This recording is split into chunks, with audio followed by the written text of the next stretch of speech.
हरे कृष्णा। भक्त अक्सर हमसे ये प्रश्न पूछते हैं कि भगवान जो है वो ब्रह्मा विष्णु महेश ये सृष्टि के उद्गम है या इनको भी किसी ने प्रकट किया है या इनको उत्पन्न किया है। तो इस प्रश्न का उत्तर आज हम देना चाहते हैं कि सही मायने में इस सृष्टि के रचना के स्रोत हैं भगवान श्री कृष्ण। भगवान श्री कृष्ण के बारे में ब्रह्मा जी ने अपनी ब्रह्म संहिता जो सृष्टि के प्रथम जीव हैं उसमें कहा है, ईश्वरम परम कृष्णा सच्चित आनंद विग्रह। भगवान श्री कृष्ण सच्चित और आनंद के बने हुए हैं। अनादिर आदिर गोविंदम सर्व कारण कारणम। अनादिर आदिर मतलब भगवान जो हैं वो आदि भगवान है। आदि मतलब इसका इंग्लिश में अगर शब्द देखें तो आदि का अर्थ होता है बिगनिंग, तो शुरुआत है भगवान श्री कृष्ण। और फिर जब भगवान को सृष्टि की रचना करनी होती है तो भगवान विभिन्न अवतार लेते हैं। तो भगवान सबसे पहले जब सृष्टि की रचना करते हैं तो कृष्ण से जब वो अवतरित होते हैं तो अपना सबसे प्रथम अवतार जो है वो है भगवान का बलराम अवतार। भगवान बलराम जी के रूप में प्रकट होते हैं और फिर बलराम जी से आगे चलकर चतुर्व्यूह विष्णु प्रकट होते हैं, जिसमें वासुदेव, संकर्षण, अनिरुद्ध और प्रद्युम्न ये 4 प्रकार के अवतार आते हैं जिसे चतुर्व्यूह विष्णु कहते हैं। और इसके बाद में जो संकर्षण है वो अपने को आगे अवतरित करते हैं और उनका नाम पड़ जाता है नारायण। जैसे नारद जी को आपने देखा होगा कि वो हमेशा ही नारायण नारायण नारायण का जप करते रहते हैं। तो इस तरह से ये है नारायण। और उसके बाद में नारायण अपने आप को द्वितीय चतुर्व्यूह के रूप में प्रकट करते हैं, विस्तारित करते हैं। तो द्वितीय चतुर्व्यूह में आते हैं फिर से वासुदेव, संकर्षण, अनिरुद्ध और प्रद्युम्न। तो इस तरह से ये 4 हैं।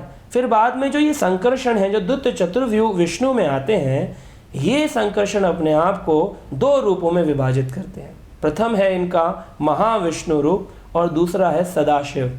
तो ये वो वाले शिव जी नहीं जो कैलाश पे विराजमान है, ये सदाशिव हैं जो कि चतुर्भुजी रूप विष्णु हैं, जो कि भगवान विष्णु के अवतरित हैं और सदा ही भगवान के वैकुंठ धाम में विराजमान है।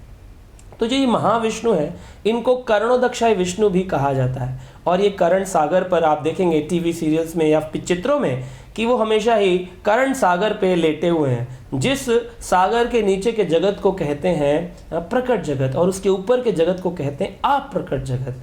तो इस तरह से महाविष्णु लेटे लेटे अपने शरीर से, श्वास से, उनके रोमकूप से विभिन्न असंख्य ब्रह्मांड प्रकट होते हैं और हर ब्रह्मांड में वो एंटर कर जाते हैं और हर ब्रह्मांड के अंदर वो बन जाते हैं गर्भोदक्षाय विष्णु। और क्योंकि गर्भ में अगर विष्णु नहीं होंगे, जैसे कार में अगर ड्राइवर नहीं होगा तो कार इंच भी नहीं चल सकती है, ऐसे ही अगर विष्णु ब्रह्मांड के अंदर प्रकट नहीं होंगे तो ये ब्रह्मांड मूव नहीं कर सकता, चल नहीं सकता है। तो इस तरह से उसके बाद जब उनके गर्भोदक्ष सागर पे गर्भोदक्षाय विष्णु लेटे होते हैं तो उनके नाभि से एक कमल निकलता है और जिस कमल पर कौन होते हैं? स्वयं ब्रह्मा जी। शास्त्र में वर्णन है, श्रीमद् भागवतम में आता है, यस्य अंभासी शयनस्य योग निद्रा वितन्वतः नाभि हृदय अम्बुजात आसित ब्रह्म विश्व सृजामपति। विश्व की सृजन करने के लिए ब्रह्मा जी जो है वो आम्बुज कमल के ऊपर भगवान के नाभि हृदय से प्रकट होते हैं। ये भागवत में वर्णन है, नाभि से ब्रह्मा जी प्रकट हो रहे हैं। और फिर ब्रह्मा जी को कार्य दिया जाता है सृष्टि की रचना करने के लिए। और फिर ब्रह्मा जी के मानस पुत्र हैं चतुर्कुमार, नारद, और फिर भगवान शिव भी ब्रह्मा जी से प्रकट होते हैं, उनकी भ्रकुटी के बीच से प्रकट होते हैं। और वो प्रकट होने के बाद में रुदन करने लगते हैं, इसलिए उनका एक नाम रुद्र भी पड़ जाता है। तो इस तरह से हमें समझना चाहिए कि भगवान जब सृष्टि को विस्तारित करते हैं, इसमें आनंद लेना चाहते हैं। जैसे अगर हम कभी आनंद लेना चाहें तो हमें अकेले आनंद नहीं ले सकते, हमें हमेशा एक फ्रेंड चाहिए, एक मित्र चाहिए। तो इस तरह से जब एक और मित्र या फिर असंख्य जीव भगवान को अपनी सेवा के लिए चाहिए तो भगवान सृष्टि की रचना करते हैं। तो भगवान प्रथम अवतार लेते हैं तो उसमें 6 प्रकार के अवतारों का वर्णन है। पहला अवतार है गुण अवतार। गुण अवतार में जो भगवान है वो प्रकट करते हैं अपने आप को 3 गुणों में, सतोगुण, रजोगुण और तमोगुण। तो सतोगुण में भगवान अपने को विष्णु रूप में प्रकट करते हैं, रजोगुण में अपने आप को ब्रह्मा जी के रूप में प्रकट करते हैं और तमोगुण में अपने आप को शिव जी के रूप में प्रकट करते हैं। तो ये हैं भगवान के 3 गुण अवतार। और फिर दूसरा अवतार आता है मनवंतर अवतार। मनवंतर अवतार क्या?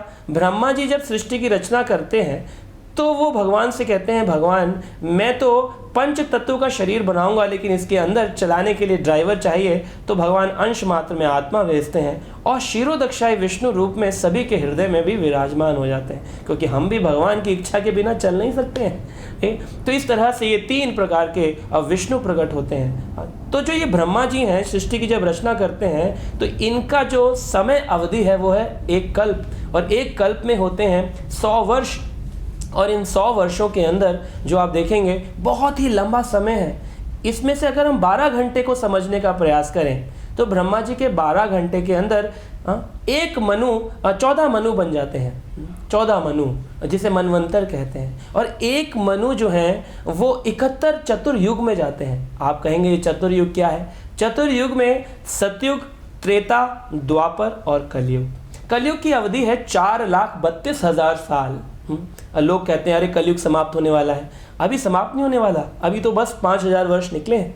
4,32,000 सालों में 5,000 साल निकले, मतलब अभी 4,27,000 साल बाकी हैं। तो 4,32,000 सालों का कलयुग, और द्वापर युग 8,64,000 सालों का, और त्रेता युग 12,96,000 सालों का, और सतयुग 17,28,000 वर्षों का। तो इस तरह से आप देखेंगे 43,20,000 वर्षों का एक चतुर्युग है। ऐसे 71 चतुर्युग घूमने के बाद में 1 मनु की समाप्ति होती है, और भगवान अपने आप को ही अलग अलग मनु के रूप में अवतरित करते हैं। तो पहले मनु जो है उन्हें कहा जाता है स्वयंभू मनु, वो मनु के रूप में अवतरित होते हैं। तो इस तरह से ये एक अवतार है जिसे कहते हैं मनवंतर अवतार। और फिर तीसरा भगवान का अवतार है जिसे कहते हैं पुरुष अवतार।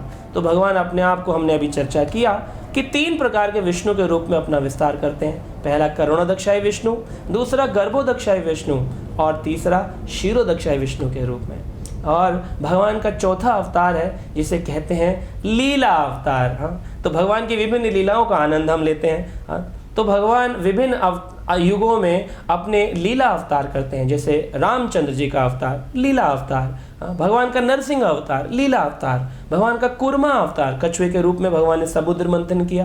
तो इस तरह के 24 अवतार जब भगवान लेते हैं उन्हें लीला अवतार कहते हैं। और फिर भगवान का 5वां अवतार है जिसे कहते हैं यज्ञ अवतार, जिसे कहते हैं युग अवतार। युग अवतार भगवान के हैं कि हर युग में भगवान अपना एक स्पेशल रूप लेकर आएंगे। तो सतयुग में जब भगवान आते हैं तो भगवान का एक स्पेशल कलर होता है, वाइट कलर, सफ़ेद रंग। तो सफ़ेद रंग में भगवान हंस अवतार लेते हैं। और भगवान जब त्रेता युग में आते हैं तो लाल रंग का एक अवतार है, जैसे यज्ञ की अग्नि आप देखते हैं तो वो भगवान का अवतार है, यज्ञ अवतार।